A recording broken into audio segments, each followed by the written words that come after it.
1-август жекшемби. Сизди коло медаль алышыңыз менен куттуктайм. Садыр Жапаров Айсулуу Тыныбекованы Олимпиадада коло медаль утушу менен куттуктады. Мамлекет башчысы спортчуга кыргыз спорттун жана өзгөчө кыз-келиндер күрөшүн өнүктүрүүгө кошкон салымынын маанисин белгиледи.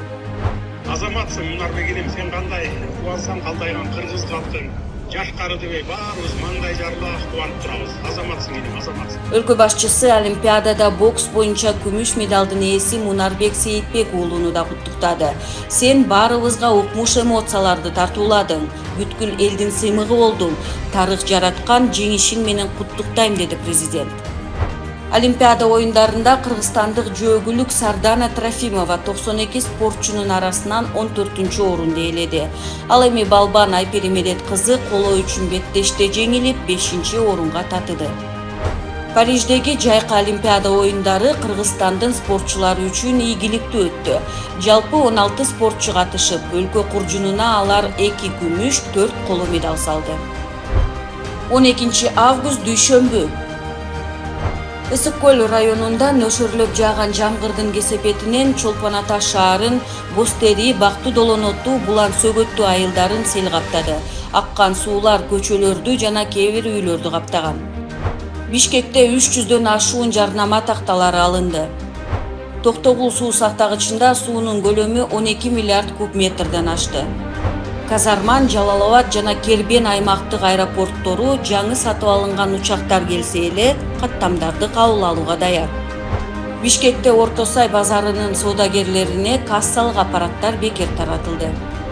Кыргызстанда күз-кыш мезгилине даярдык талкууланды. Анда тиешелүү республикалык штабтын мүчөлөрүнүн калкка жылуулук жана жарыкты үзгүлтүксүз берүүдө жоопкерчиликтери белгиленди.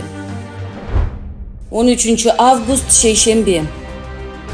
Париж Олимпиадасына катышкан Кыргызстандын спортчулары өлкөгө кайтып келишти. Аларга Манас эл аралык аэропортунда концерттик программа уюштурулуп, андан соң унаалардын коштоосунда Бишкекке көздөй алып кетишти.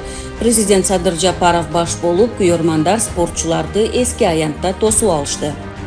Өлкө башчы куттуктоо сөзүндө Париж Олимпиадасында катышкан спортчуларды кыргыз спортунун жаңы тарыхын жазып баштаганын айтып, ар бири кыргыз элинин сыймыгы экенин баса белгиледи.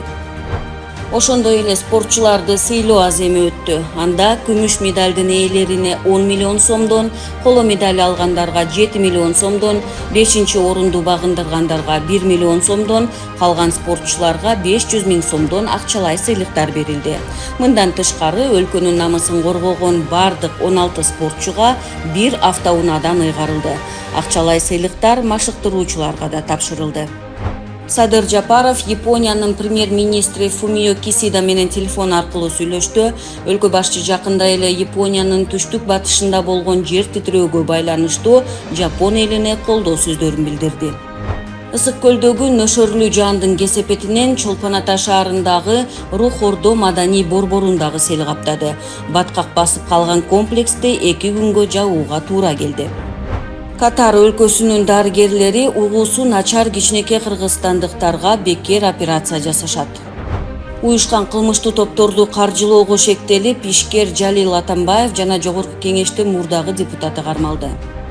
Аларча соода борборунда 16 жаштагы кызды жылан чагып алды. Өспүрүмдү дароо шаардык номер 3 балдар ооруканасына жеткизип, медициналык жардам көрсөтүлдү. Дарыгерлердин айтымында жылан уусуз болгон. Капиталдык оңдоодон кийин Чүй проспектисинин бир бөлүгү ачылды. 14-август шаршемби. Паралимпиада оюндарына Кыргызстандын атынан 4 спортчу барат. Мелдеш 28-августтан 8-сентябрга чейин өтөт. Бишкекте өрт коопсуздугун сактабаган Ааламстрой курулуш компаниясына 200 миң сом айып салынып, лицензиясы 90 күнгө токтотулду. Ош облустунда тоо-кен байытуу комбинаты ачылды. 27-сентябрдан тарта Бишкектен Талас, Нарын жана Караколго аба каттамдары ачылат. Тамчы аэропортунда тактикалык мини-дрондун жаңы түрүн окуу сынагынан өткөрүү учурунда ал кулап түшүп күйүп кеткен. Сынак өткөргөн топ мини-дрондун кулап түшүү себептерин аныктоодо. Быйыл 1-сентябрь дем алыш күнгө туура келгендиктен жаңы окуу жылы 2-сентябрда башталат. Тышкы иштер министрлигинде кыргызстандыктарга Россиянын Курск, Брянск жана Белгород облустарына баруудан убактылуу карманууну сунуштайт. Кыргызстандын күрөш федерациясы Балбан Аял Лазарев менен күрөшүүнү улантуусу боюнча сүйлөшүүлөрдү жүргүзүп жатат. 15 август бейшемби. Сталиндик репрессиянын курмандыктарынын сөөгү көмүлгөн жер жөнүндө алгачкы маалымат берген Бүбүра Кыдыралиева 96 жаш курагында дүйнөдөн кайтты. Президент Садыр Жапаров Атабейиттин сырын ачкан Бүбүра апанын дүйнө салганына кыргыз элине көңүл айтты. Нарын шаарынын кире беришиндеги арка реконструкцияланды. Суда сүзүүчү Владислав Шулико Ысык көлдө 688 километр узундуктагы өзгөчө экологиялык сүзүүнү баштады. Мындай акциянын негизги максаты көлдөгү экологиялык көйгөйлөргө көңүл буруу жана бул кереметтүү жаратылыш байлыгынын тазалыгын сактоо. Министрлер кабинетинин токтомуна ылайык кыргызстандыктар эми унасын кайра каттоодо камсыздандыруу полисинде көрсөтүүгө милдеттүү. Баткенде 2 килограммга жакын баңгизат менен кылмыштуу топ кармалды.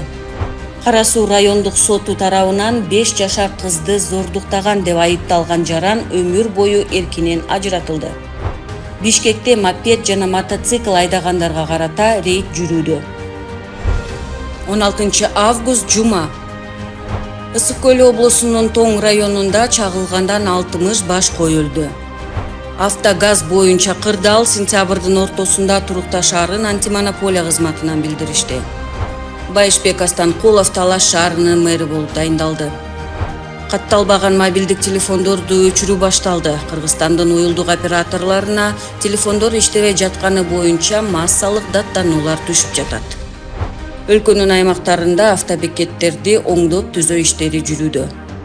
Министрлер кабинетинин токтомуна ылайык кара металлдардын сыныктарын жана калдыктарын кайра эритүү үчүн кара металлдардын куймаларын экспорттоого убактылуу тыюу салынды. Келечекке салым мамлекеттик балдар депозитин ачуу, каражаттарын толуктоо жана тескөө тартиби бекитилди. Ага ылайык ар бир жетим бала 18 жашка толгондо мамлекет ага 500 000 сомдон кем эмес акчалай каражатын берүү керек. Кыргызстан малина менен кулпунайдын экспортун көбөйттү. Быйылкы окуу жылында мектеп формасына коюлган талаптар өзгөргөн жок. Үстү ак, асты кара классикалык стилге дал келиши керек. 17 август ишемби. Кыргызстанда 35 өлкөнүн спортчулары катышкан эл аралык вело жарыш старт алды. 2 жумада катышуучулар 1938 чакырымды жүрүшүп, иш-чара 31 августта Чолпон Атада салтанаттуу аяктайт. Ошто ири өлчөмдө апийим саткан жаран кармалды. Чет мамлекеттик жогорку аскердик окуу жайларга тапшырган 80ден ашуун курсанттардын аскердик ант берүү иш-чарасы өттү. Алар Азербайжан, Казакстан, Кытай, Россия, Туркия жана Өзбекстандын жогорку аскердик окуу жайларында билим алышмакчы. Самбо боюнча дүйнө кубогунда Кыргызстан курама командасы 13 медалга ээ болду. Мелдешке 14 мамлекеттен келген 250дөн ашык спортчу катышкан.